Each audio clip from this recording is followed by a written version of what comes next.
오늘은 2023년 11월 8일부터 지난 일주일간의 말씀 묵상을 나누겠습니다. 저는 욥기를 계속 묵상하고 있습니다. 말씀 묵상 시작합니다. 2023년 11월 8일 욥기 5장 1에서 27절 말씀. 엘리바스가 욥에게 하는 말, 즉 그가 하나님에 대해 알고 있는 지식은 풍부하다. 하나님이 어떤 분이신지에 대해 아는 엘리바스지만 그런 그의 지식이 모든 상황에서 모두 똑같이 적용되는 것은 아니다. 비록 그가 하나님을 아는 지식을 뽐낼 정도로 많이 알고는 있지만 결국 그것은 하나님이 욥을 인정하시는 것만 같지 않음을 우리는 알고 있다. 혹시 우리도 엘리바스처럼 우리가 경험한 하나님, 우리가 아는 하나님이 전부인 것처럼 그 안에서 세상과 사람을 판단하는 것은 아닌지 점검해 보게 된다. 그러므로 하나님 앞에서 또 사람 앞에서 겸손해야 함을 기억하자. 2023년 11월 9일 욥기 6장 1에서 30절 말씀. 욥이 처한 상황은 어떠한 설명이 필요 없을 정도로 절망적이다. 그 역시도 자신의 상황을 그칠 줄 모르는 고통이라고 표현하고 있다. 하지만 이런 형편에 처해 있을지라도 그의 믿음의 고백은 여전했다. 말하기를 그러할지라도 내가 오히려 위로를 받고 그칠 줄 모르는 고통 가운데서도 기뻐하는 것은 내가 거룩하신 이의 말씀을 거역하지 아니하였음이니라. 욥의 이런 모습에서 우리는 세상 그 누구 앞에서보다도 하나님 앞에서 부끄럽지 않게 살았음을 당당하게 고백하는 자신감을 보게 된다. 우리가 가진 능력, 우리가 행한 업적 앞에서 부끄러운 것이 아니라 오직 하나님 앞에서 부끄럽지 않는 삶, 그것이 욥이 가진 부요함이라는 생각이 들었다. 비록 견디기 힘들지만 그 앞에서 자신이 하나님 앞에서 행했던 모든 신실했던 삶을 부인하지 않는 욥의 모습을 보며 우리가 벼랑 끝에 몰린 것처럼 견디기 힘든 순간에도 과거에 우리가 살아왔던 삶을 부인하지 않아야겠다는 생각이 들었다. 우리가 살아왔던 믿음의 삶은 어떤 상황에서도 부인되어서는 안 된다.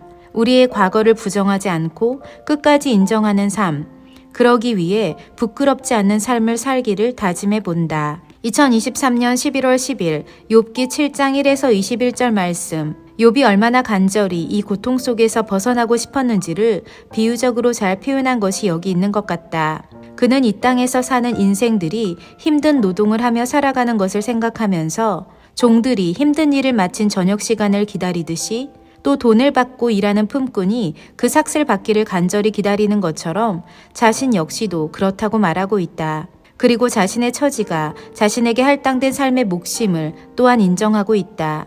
욥이 힘들지 않다면 거짓말일 것이다. 구더기와 흙덩이가 자신의 옷처럼 피부에 뒤엉켜 있고 그렇게 피부가 굳어졌다 터지는데 힘들지 않을 사람이 어디 있겠는가 말이다. 그렇기 때문에 그의 탄식과 불평의 소리가 곳곳에서 터져 나와도 이해가 될 정도이다. 그리고 하나님도 그런 욥의 고통스러운 절규와 원망을 벌할 죄로 여기지 않으실 것임이 분명하다.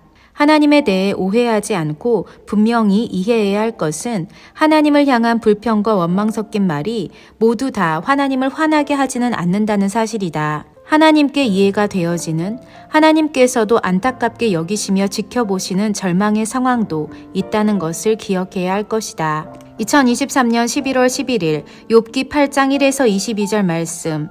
욥의 친구인 수앗 사람 빌닷의 말이 내 자녀들이 주께 죄를 지었으므로 주께서 그들을 그 죄에 버려두셨다 라고 한다. 욥이 어떻게 자녀를 위해 기도했는지 모르지 않을 텐데 욥의 친구인 빌닷이 이렇게 말하는 것을 보니 내가 욥의 입장이 되어 감정이입이 되는 것을 느낀다. 쉽게 말해서 너희 자녀들은 죄를 지어서 벌받은 거야 라는 말이 아니지 않는가. 사실 이런 반응은 보통의 그리스도인들의 반응과도 같다. 심지어 목회자도 선교사도 별반 다르지 않는 것이 신실하던 그리스도인의 일이 잘 풀리지 않거나 자녀가 없거나 병이 들면 하나님 앞에서 뭘 잘못한 것이 아니냐는 반응을 제일 먼저 보인다. 왜 우리의 시선은 그런 것일까? 성공하면 복받은 것이고 실패하고 어려워지면 죄 때문인가? 이런 극단적인 시각으로 사람들의 상황을 바라보지 않아야 되겠다는 생각을 하게 된다. 혹시 나도 그런 사람은 아닌지를 반성도 해본다. 사람을 향한 시선이 한쪽으로 치우치지 않고 또 그리스도인이기 때문에 더욱 죄의 잣대로 사람들을 판단해서는 안 되겠다는 마음을 가져본다. 2023년 11월 12일 욥기 9장 1에서 16절 말씀. 인간이 한낱 피조물에 불과하다는 것이 새삼스럽게 인식되는 순간이 오늘 말씀을 통해 찾아왔다. 욥은 이렇게 고백한다. 그가 내 앞으로 지나시나 내가 보지 못하며 그가 내 앞에서 움직이시나 내가 깨닫지 못하느니라. 하나님은 우리 눈으로 볼 수 있는 분이 아니시기에 감히 우리가 하나님이 어디 계시냐고 물을 수 없는 것 같다. 답답한 일이 생길 때 우리는 하나님을 향해 외친다. 하나님, 지금 이 순간 어디 계십니까? 제가 이렇게 힘든데 저를 혼자 내버려 두시는 겁니까?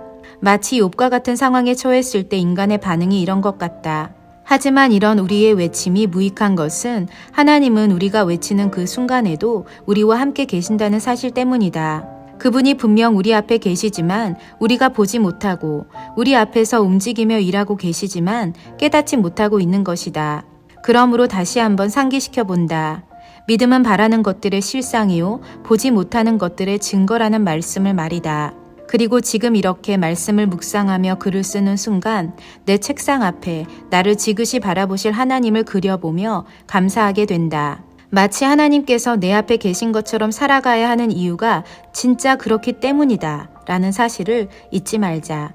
2023년 11월 13일 욥기 9장 17에서 35절 말씀.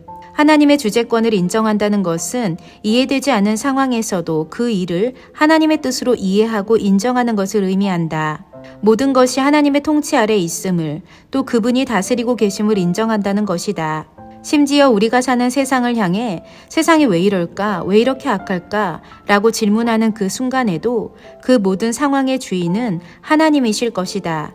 왜냐하면 욥의 고백처럼 세상이 악인의 손에 넘어갔고 재판관의 얼굴도 가려졌나니 그렇게 되게 한 이가 그가 아니시면 누구시겠느냐 싶기 때문이다. 사실 요즘 우리나라의 정치와 사회가 돌아가는 현상을 보면서 거짓의 영이 나라를 덮고 있다는 생각을 지울 수가 없다. 정직은 온데간데 없고 사람들은 부끄러움 없이 거짓말을 일삼는다.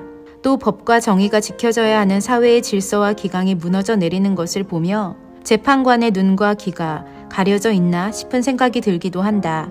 마치 오늘 말씀처럼 말이다. 하지만 그 모든 상황 속에서도 변치 않는 한 가지 사실은 모든 것이 하나님의 뜻 안에 있다는 것이다.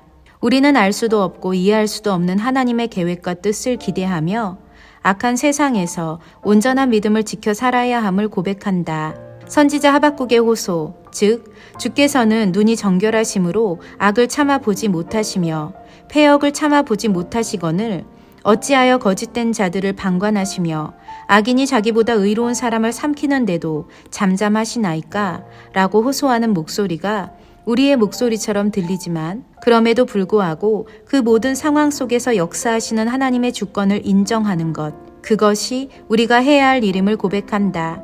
하나님의 주되심 아래 모든 것을 받아들이는 믿음의 시각과 자세가 필요하다. 2023년 11월 14일 욥기 10장 1에서 22절 말씀.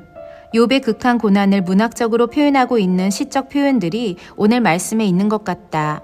우리 인간은 흙으로 지음을 받았고 거기에 하나님이 생기를 불어넣으셔서 지금의 우리가 된 것이다. 그런데 욥은 이 같은 창조의 섭리를 통해 절규한다. 하나님께서 나를 손으로 빚으셨는데 이제 나를 멸하려고 하십니까? 내 몸을 지으시기 전에 흙을 뭉치듯 하셨는데 다시 티끌로 돌려보내시려고 하십니까? 이렇게 말이다. 하나님의 흙으로 빚으신 우리를 멸하시려 한다는 것은 정말 말도 안 되는 극한 표현이지만 여기에 욥의 마음이 담겨 있음을 본다. 또 아름답다고 느껴지는 하나님의 창조의 비밀은 우리를 빚으실 때 뼈와 힘줄로 우리를 엮으시고 피부와 살을 입히셨다고 표현한 부분이다. 정말 그렇다. 뼈와 힘줄이 서로 연결된 것이 마치 실에 날실과 시실이 연결되어 있는 것처럼 견고하고 피부와 살을 그 위에 덧입히시지 않았는가. 나를 이렇게, 우리를 이렇게 아름답게 빚어주신 하나님께 감사하게 된다.